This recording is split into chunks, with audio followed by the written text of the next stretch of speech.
বন্ধুরা সকাল সকাল বসে গেছি সবজি কাটতে। আর একটা লাউ ডুবো দেখো হয়েছে, একদম মোটা মোটা হয়েছে। লাউ শাক বানাবো আজকে। তবে আমার ঘরে সব টাটকা সবজি আজকে রেসিপি হবে।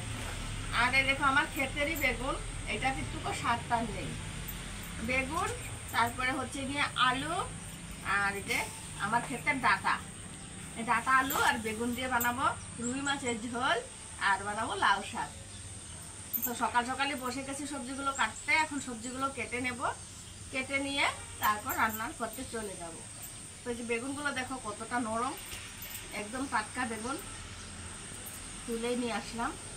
তো এরকম টাটকা সবজি খেতে কিন্তু ভীষণই ভালো লাগে, আর যত নিজের হাতে করা কোনো সারটা দেওয়া হয়নি। দেখো তো বেগুনগুলো একটুকু বেশি হয়নি, একদম কচি বেগুন। রুই মাছের ঝোল করবো এগুলো দিয়ে, টাটকা বেগুন আলু ডাটা। তো সকাল সকাল বসে গেছি, কারণ একা একা সব করতে হয়। সব রেডি করে রাখবো, তারপর রান্না করতে চলে যাব। তো বেগুনের সাইজগুলো দেখো এরকম করে আমি কেটে নিচ্ছি, কারণ মাছ ঝোলে দেবো। আর এই বেগুনগুলো একদম সিদ্ধ হয়ে গলে যায়, তার জন্য আমি খুব বড় বড় করে কেটে দিচ্ছি, শুধু 4 ফালা করে দিচ্ছি। এখন সব কেটে নেই, তারপর রান্না করতে চলে যাব। সবজি কাটা হয়ে গেছে, পুরো রেডি হয়ে গেছে। 7-8টা কাঁচা লঙ্কা আমি পাকা পাকা দেখে নিয়েছি, কারণ কম মশলা দিয়ে রান্না করবো, আর গরম সিজনে কম মশলায় খেতে হয়। তো এই দেখো আলুগুলো এই সাইজ করে আমি কেটে নিলাম, আর ডাটা আর হচ্ছে বেগুন। তো সব কাটা রেডি হয়ে গেছে। এদিকে একটা মিডিয়াম সাইজের পেঁয়াজ কুচিয়ে নিয়েছি, যে রান্না করব। তবে বাটাবাটি মশলা করব না। আর এই যে মাছগুলো আগে থেকে ভেজে নিয়েছিলাম। তো মাছ তো যে সে ভেজে নিতে পারে, সেটা বড় কথা না। তো রেসিপির মেন উদ্দেশ্য হলো যে কোন তরিকাতে রান্না করলে টেস্ট হয়, তো সেই তরিকাটা তোমাদেরকে দেখিয়ে দেব। তো অনেকের বেগুন আলু দিয়ে রান্না করতে গিয়ে ঘান্টর মতো হয়ে যায়, তো সেটার কারণটাও বলে দেব। আর আমার রেসিপির সঙ্গে থাকো, তাহলে বুঝতে পারবে এই রান্নাটা কত টেস্টি হতে চলেছে। তো চলো বেশি বক বক না করে এবার শুরু করে দিই মেন রান্না। তো এই যে আগের থেকেই আমি কড়াই বসিয়ে দিয়েছিলাম, তার মধ্যে কিছুটা সরষের তেল দিয়েছি, আর এটার মধ্যে মাছ ভাজি করেছিলাম কড়াইটা, তার মধ্যে কালো জিরে দিয়ে দিচ্ছি। 1/2 চামচের মতন কালো জিরে দিয়ে দিলাম। এখন এই যে কেটে রাখা আলুগুলো দিয়ে দিলাম। আলুগুলো ভেজে উঠিয়ে রাখতে হবে, তারপরে কিন্তু ডাটা বেগুন দেবো। ভাজার সময় আর কিছু দেবো না, সামান্য নুন দিয়ে দিচ্ছি। নুনটা দিয়ে আলুগুলো ভেজে নেবো, তাহলে আলু একদম ভিতর অবধি নুনটা পৌঁছে যাবে, আর খেতে ভালো লাগবে। এবার আলুগুলো লাল লাল করে ভাজার পালা, এর মধ্যে আর কোনো মশলা দেওয়া হবে না। তো বন্ধুরা আলু কিন্তু লাল লাল হয়ে করে ভেজে নিয়েছি একদম সুন্দর করে। এবার নামিয়ে দেবো আলুগুলো। তো আলু নামিয়ে দিয়েছি, সেই তেলে কিন্তু আমি যে পেঁয়াজ দিয়েছি। এইভাবে রান্নাটা করবে, দেখবে খেতে অনেক ভালো লাগবে। আর এই যে বেগুনও বেশি সিদ্ধ হয়ে যাবে না, একদম সব কিছু পারফেক্ট হবে। তবে এবার পেঁয়াজটাকে একটু ব্রাউন করে ভেজে নেব। তো পেঁয়াজ কিন্তু ব্রাউন করে ভাজা হয়ে গেছে। এবার আমি যে বেগুন আর ডাটা আর লঙ্কা একসঙ্গে দিয়ে দেবো। এখন এগুলো সুন্দর করে ভাজা ভাজা করে নেব। এর মধ্যে পরিমাণ মতো নুনটা দিয়ে দেবো, জিরে গুঁড়ো, হলুদ গুঁড়ো ছোটো চামচ 1 চামচ, সামান্য একটু লঙ্কা পাউডার দেবো, খুব বেশি দেবো না। তো লঙ্কাটা অনেক সময় আমি দিই না, তবে আজকে একটু দিয়েছি। এবার এগুলোকে সুন্দর করে কষিয়ে নেব সবজিটাকে। সামান্য পরিমাণে জল দিব, যাতে মশলাটা ফুলে ওঠে আর ভালো করে কষানো হয়। তবে খুব বেশি জল দেওয়ার প্রয়োজন হবে না। এবারে যে ভেজে রাখা আলুটাও দিয়ে দিচ্ছি, সমস্ত কিছু একসঙ্গে ভালো করে কষিয়ে নেব। আর ঢাকনা চাপা দিয়ে দেবো 2 মিনিটের মতন, তাতে মশলাগুলো সুন্দর ফুলে উঠবে। মাত্র 2 মিনিট ঢাকনা চাপা দিয়ে দেবো, তার থেকে বেশি না। 2 মিনিট পর ঢাকনাটাকে সরিয়ে দেবো।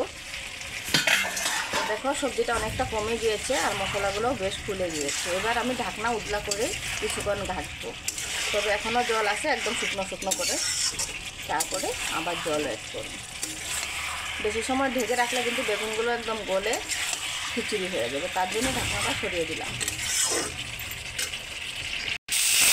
তো দেখো বন্ধুরা, সবজি একদম সুন্দরভাবে কষিয়ে নিয়েছি। এখন আমি জল অ্যাড করে দেবো, এর থেকে বেশি আর করবো না, কারণ জলটা একদমই শুকিয়ে জর্জরা হয়ে গেছে। খুব বেশি নাড়াচাড়া করলে বেগুন গলে যাবে। তাহলে এখন আমি জল দিয়ে দিচ্ছি পরিমাণ মতো। মাছ ঝোল তো একটু পাতলা খেতেই ভালো লাগে, আর মাছগুলো দেওয়ার পরে জলটা একটু একজপ হয়ে যায় আর একটু ফুটে উঠলেও শুকিয়ে যায়। তাই আমি এতটুকু জল দিয়েছি, এটা আমার জন্য মনে হচ্ছে পারফেক্ট হবে। ঝোল ফুটে উঠেছে। এবার আর যে কাঁচা লঙ্কাগুলো যে গুটল দিয়েছিলাম সেগুলো উঠিয়ে রাখছি, সিদ্ধ হয়ে গেছে সুন্দর করে। তো এগুলোকে চটকিয়ে দেবো পরে। তো লঙ্কাগুলো উঠিয়ে মাছটা দিতে হবে, তার জন্য যে কয়টা লঙ্কা দিয়েছি গুনে গুনে আমি উঠিয়ে দিচ্ছি। চলো এক এক করে মাছগুলো অ্যাড করে দিই। একটুখানি ফুটিয়ে নেব, তাতে মাছটাও সফট হবে আর মাছের যে ফ্লেভারটা সেটাও সবজিতে ঢুকে যাবে। তো আর 5 মিনিট ফুটিয়ে নামিয়ে দেবো। মাথাগুলোও দিয়ে দিই, অন্য সময় ঘান্টু শান্ত করা হয়, তবে আজকে ঘান্টু আর করবো না। বন্ধুরা সবজি রান্না কমপ্লিট হয়ে গেছে, দেখো কতটা সুন্দর হয়েছে, তেলটা একদম উপরে ভেসে উঠেছে। সবজিটা কমপ্লিট হয়ে গেছে রান্না। আর থেকে ঝোলটা আর কমাবো না, ঝোলটাও মিডিয়াম আছে, একদম পাতলা তেল তেলেও না একদম গাঢ়ও না। তো এখন নামিয়ে নেব আর শাকটাও রান্না করে নেব। নামিয়ে নিয়েছি, দেখো কত সুন্দর হয়েছে। তবে বেগুন ডাঁটা আলু দিয়ে আগেও রেসিপি করেছি, তবে এটা গাছের বেগুন, তাই আবারও করছি। আর অনেকে সুন্দর সুন্দর কমেন্ট করেছে। তো আমার রেসিপিগুলো কেমন লাগে তোমাদের অবশ্যই জানিও কমেন্টে। আর কে কোথার থেকে আমার ভিডিওটা দেখছো অবশ্যই কমেন্ট করে জানিও। আর যদি কেউ নতুন আমার চ্যানেলে যুক্ত হয়ে থাকো তাহলে অবশ্যই সাবস্ক্রাইব করো, কারণ এরকম নিত্য নতুন ভিডিওগুলো পাওয়ার জন্যে। আর বেশিরভাগ আমি এই রেসিপিগুলো করি, অনেক সময় আমার নিজের রান্না ভালো নাও লাগতে পারে নিজের হাতের, তবে কিন্তু অন্যের হাতের কোনো সময় খেতে মন চায়, যদিও সবাই ঘরের প্রশংসা করে আমার রান্নার। তো তার জন্যই তোমাদেরও শেয়ার করছি, যাতে তোমরা একটু সহজে এইভাবে রান্নাগুলো গরমেও হালকা পাতলা রান্নাগুলো করতে পারো। যারা একদম নতুন রান্না করতে জানোই না, তবে সহজেই কিন্তু আমি দেখিয়ে দিচ্ছি, একদম সহজ উপায় দিয়ে সুন্দর পারফেক্ট রান্না করতে পারবে। তো এখন শাকটা বানিয়ে নেই চলো। তো এই যে যেই কড়াইতে সবজি করছিলাম সেই কড়াইটা আর ধুই নেই, তার মধ্যে শুকনো কড়াইতে আমি লাউ পাতাগুলো দিয়ে দিচ্ছি, লাউ শাকটা আর কি। আজকে লাউ শাকটাও একদম সহজ পদ্ধতি দিয়ে করবো, তবে সবসময় আদা রসুন দিয়ে রসুন আর পেঁয়াজ দিয়ে করি, তবে আজকে শুধু আদা থেকে করে আদা দিয়ে করবো। নিরামিষের যে লাউ শাক একটা টেস্ট লাগে, তো কখনো না খেলে তোমরা বুঝতে পারবে না। তো তাই আজকে নিরামিষ লাউ শাকটা রান্না দেখাই দেবো আপনাদেরকে, কীভাবে করলে ভালো লাগে নিরামিষে। সেই যে নুনটা পরিমাণ মতো দিতে হবে, কারণ লাউ শাকটা অনেকটাই বেশি থাকে, তারপর কিন্তু কমে দিয়ে একদম অল্প হয়ে যায়, সেই বুঝে কিন্তু নুনটা দিতে হবে। নুনটা দেওয়ার ফলে কিন্তু জলদিবাজিতে লাউ শাকটা একদম কমে গিয়ে সিদ্ধ হয়ে যাবে। তো লাউ শাকটাকে সিদ্ধ করাই হলো আমার মূল উদ্দেশ্য। তো এই যে শাকটাকে আগে সিদ্ধ করে নিই, এবার ঢাকনা চাপা দিয়ে দিব, তাতে কিন্তু লাউ শাকটা সুন্দর নিলেও অল্প হয়ে যাবে আর একদম সুন্দর সিদ্ধ হয়ে যাবে। 2 মিনিট 3 মিনিটের মতন ঢাকলেই কিন্তু লাউ শাকটা সুন্দর রেডি হবে। তো বন্ধুরা 2-3 মিনিট পর ঢাকনাটাকে সরিয়ে নেব। এবার দেখবো লাউ আর পাতা মিলিয়ে কতটা অল্প হয়ে গেছে, আর একদম সিদ্ধ কিন্তু সুন্দরভাবে হয়ে গেছে। একটু চাপ দিলে একদম নরম তুলতুলে দিলে হচ্ছে। তো এবার বেশ কিছুটা জল আছে, এই জলটাকে আমি ঝরিয়ে নিয়ে আসবো। তো যেটুকু জল ছিল সেটা আমি ঝরিয়ে নিয়ে আসছি, আর অল্প অল্প জল আছে শাকের মধ্যে, সেটাকে একটু শুকিয়ে নেব। তো শাকটা শুকনো শুকনো করে এবার নামিয়ে নিয়ে তেল দিয়ে দিই। কড়াইয়ে আবার দিয়ে দিচ্ছি সরষের তেল, তার মধ্যে শুকনো লঙ্কাটা আমার দিতে হবে। তো এটা ঘরের শুকনো লঙ্কাই আর কি। তো যে বাজার কিনা লঙ্কাগুলো ফুরিয়ে গেছে, তো ঘরে যে শুকনো মানে পাকা লঙ্কা ছিল সেটাই শুকিয়ে গেছিলো।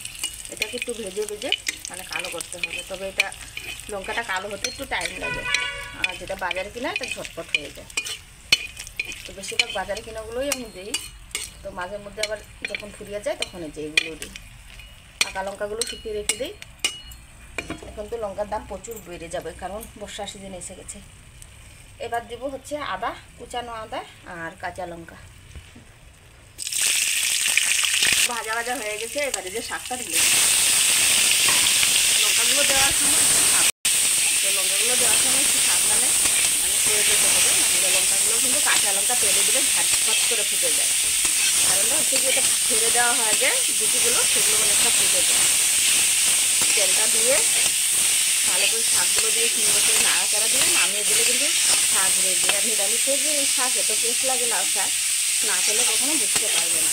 তো অবশ্যই ট্রাই করে দেখো। আর এর মধ্যে যদি সিম হয় তাহলে তো আরও ভালো, তবে আমাদের ঘরে মানে টুকটাকা আছে, সেটা হচ্ছে ছোটো বাবুকে কামড়িয়েছিল, তার জন্য আমি ফ্রিজে সিমটা দিইনি, সবাই বলছিল যে সিমটা নাকি খাওয়া ভালো হবে না, তার জন্য তাকে দিচ্ছিলাম।